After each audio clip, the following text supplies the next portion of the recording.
episode 2 of LearnOrBurn.tech, where in 5 minutes or less, we promise you will learn something useful to master your technology. Today, I wanted to talk to you about the intersection of our civil liberties and modern technology. Technology has been on an exponential growth curve for some time. Even back in 1965, the co-founder of Intel, Gordon Moore, noticed that the number of transistors per square inch on integrated circuits were doubling each year. And he figured that this would be maintained for some time, and he was right, because for the next 4+ decades, this has held absolutely true. And it doesn't take a rocket scientist to predict what the next few years or decades might lead to. This is why Ray Kurzweil's notion of the singularity, where machine intelligence is matched to the human intelligence, in other words, artificial superintelligence, is slated for about the year 2045. So based on that, it's also not surprising that we've had rapid growth in sensors, in robotics, in money systems, in machine learning, synthetic biology, nanotechnology, digital medicine, and, let's not forget, genomics.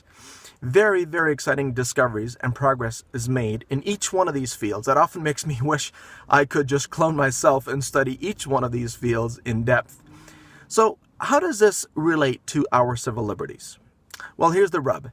Public policy is always developed in response to a threat. Due diligence in legislation simply takes time, and it's not any faster than it used to be. And yet, the technologies I mentioned continue to develop exponentially. This is why there's a widening gap of risk. Protection of the masses via legislation is too slow. Meanwhile, established liberties are at risk of being dismantled when we forget why the structures were there to begin with. Take the solid building block of the family unit, for example. So, what can we do?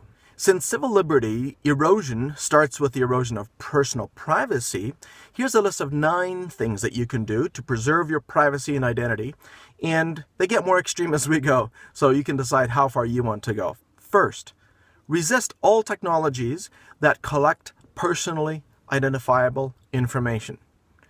This may look like using a unique email address for each service, perhaps a different post office box for some than others. Number 2, check the privacy policy. Make sure that at least there is a written and published one. Number 3, if you still have some doubts, check to see whether there's any record of privacy policy compliance. Number 4, use a fake birthday everywhere where the truthful one is not required by law. Number 5, kill most, if not all, of your mobile notification services. Number 6, avoid using SMS. That's the text messaging that works just by texting from one phone directly to another by their phone number. Number 7, use a traditional GPS whenever possible. Look, I love Waze too. Google Maps, Apple Maps, they're fantastic tools. But you'll notice tools like Waze, for example, they even want to know where you are, even when the app is not in use. Now, in their defense, this is done so that they can create alerts for you even if the app is in the background. So just be aware of what you're sharing with whom.